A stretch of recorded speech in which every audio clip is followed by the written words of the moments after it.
called Spring It into Fluff. And we are going to make Peeps and marshmallow bunnies. Marshmallow bunnies. And there's eggs and chips. Chips. Chicks! It's not. Chips are not. Well, today we're just going to make bunnies. But this is our first time ever making marshmallows. So we'll see how they turn out. Hopefully they turn out well, and if they don't, we'll try it again. Can I tell them what color they are going to be? Sure. They are going to be black. This is hard. Blue. They're going to be blue because that's the only sugar They color that we have. Huh? So, It's sand sugar. sand and sugar, yes. Oh, it's sand and. So marshmallows. I'm not a fan of store-bought marshmallows. I am. I don't really like eating them, but I do. My granny always made homemade marshmallows. She actually made Majestas, which have caramel around them. We'll have to try them soon. We'll have to read it. And I liked those marshmallows. So I think I might like these. And what's cool is we can make them all different flavors today. We're just going to make vanilla. Oh! And Can we make strawberries in the next one? maybe. We don't have the stuff for that yet.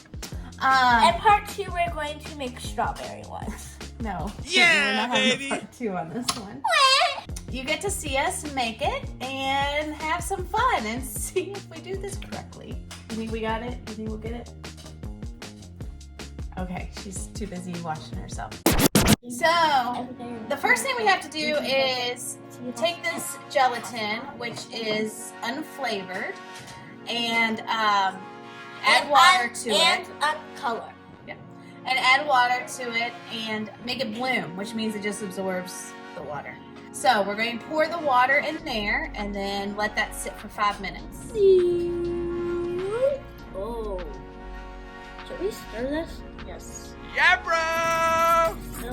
So typically you put gelatin on top of water. This time we just stir it, the water on top of it, and we're stirring it. Once we stir it for a little bit, we'll let it sit for 5 minutes and let it all absorb. Now we have to spray the pan while that sits for 5 minutes so we can keep continuing on with the recipe. We have to make it really greasy so that the marshmallow doesn't stick. So next we are going to add sugar, water, and we're going to use agave syrup. You can use high fructose corn syrup, but I prefer not to use that as much as possible. Corn syrup? Yes. Because it's not that good. What syrup are you using? We're using agave syrup. Yeah, that's better. I think you can use honey as well, or maple syrup. I That hate will- honey though. That will add some different flavors to it. But we are going to use a candy thermometer, which is nice to have. Be careful with it. Stop it! It's nice to have if you're into a lot of baking and stuff, just because it goes to a higher temperature. And it usually has labeled on there the different types of firm ball, hard ball, soft crack, hard crack temperatures, so that you don't have to memorize them until you get better at knowing those. So we're going to add, like I said, the sugar, the water, and the agave syrup to the saucepan. We're going to heat it up and let it boil and come to the temperature of 240 degrees. So that's our water, sugar, and agave syrup. And we'll mix it up and just let it come to a boil. No, the gelatin is dry. No, it's not dry. Don't put your finger in it. It's absorbed the water. I touched it. You did not. Homework excited. Assignment. It's a homework assignment. You should look up what gelatin's made from. Or maybe you shouldn't.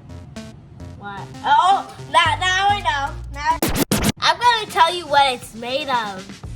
I think it's made of animal bones.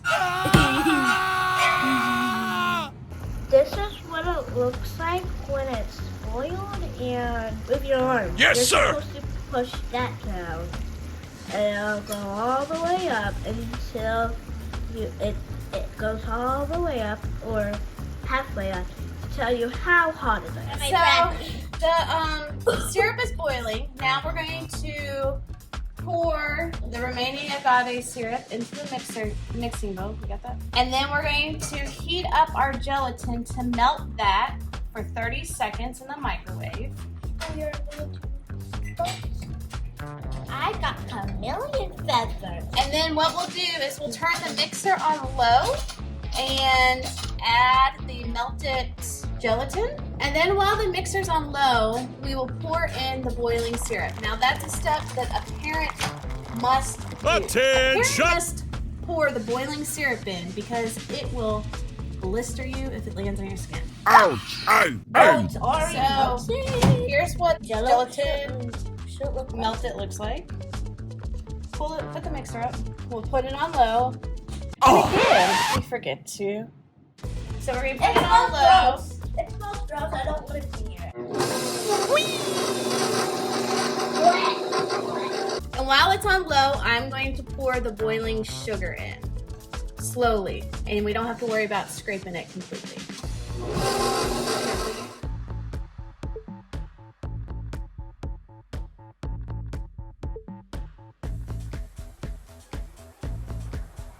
Now that all of that is in there, we're going to turn it on medium speed for 5 minutes, and then high speed for 2 minutes. So my co-host left me to go play on something. Whatever. But this is time sensitive. So halfway through, you're going to notice that I switched from my stand mixer with a paddle to a hand mixer with a whisk. That's because I realized I needed a whisk attachment because whisk attachments incorporate air, and marshmallows are full of air. So I switched it out about a minute in and started to use the hand whisk, and it looks like this. The last 2 minutes when it was on high while I was whisking it, it looks like loose marshmallow fluff. I added the vanilla. Now I'm going to put it in the pan and smooth it out with an offset spatula so that it gets nice and flat on top. It looks pretty nice. I haven't tasted it yet. I'm gonna wait till it firms up. So we do have to let it sit for 2 hours at room temperature before we can make shapes or cut it into squares or however we want to do it. What it's looking like to me right now is I probably would have done a smaller dish to make it thicker, just from basing off of my first experience doing this. So they might be kind of thin, but like I said, this is our first time doing it, so it's all a learning lesson. Some recipes will call for egg whites, but I chose not to do that because if you use egg whites, you would have to refrigerate them and their shelf life wouldn't be as long. So I have to think of shelf stable stuff as a business owner, so this will help with that. So here they are, and in 2 hours we'll see what happens, and hopefully my co-host will be back. All right, so it has been 2 hours, and Jazlynn took a little taste. So now, like I said, this is our first time doing this, so we will see how this works. So we put blue sugar on a plate. sanding sugar. Blue sanding sugar, yes. And we got this cut out with oil on it. So we greased up this cookie cutter. I don't like it. So we'll see how this works. It's kind of sticky. I was going to flip it out, but part of it folded over. And since we're not going... And we ate from this side over here. So I know typically you'd put like a cornstarch powdered sugar mixture on it because it is so sticky, but we need it to remain sticky for the sanding sugar. So let's see how this works. We're going to cut it. Make the pickle shake. It's okay. Ooh. There it goes. I think we need to dab off the grease a little bit. This spray that kept it from sticking. So I dabbed that off, and now we're going to let you see. Let's see here. Oh, that's so potent. Get the... See here. Yeah. Now okay, maybe we should use a... Flip it. Should we use our fingers to flip it? No. The health there. department could... Oh. Okay. Because you've been saying that. Okay, so if you're planning on selling these, you'd want to use gloves. But for personal use right now, we could just use gloves. We have gloves. I'll put some gloves on for the next one. Ouch.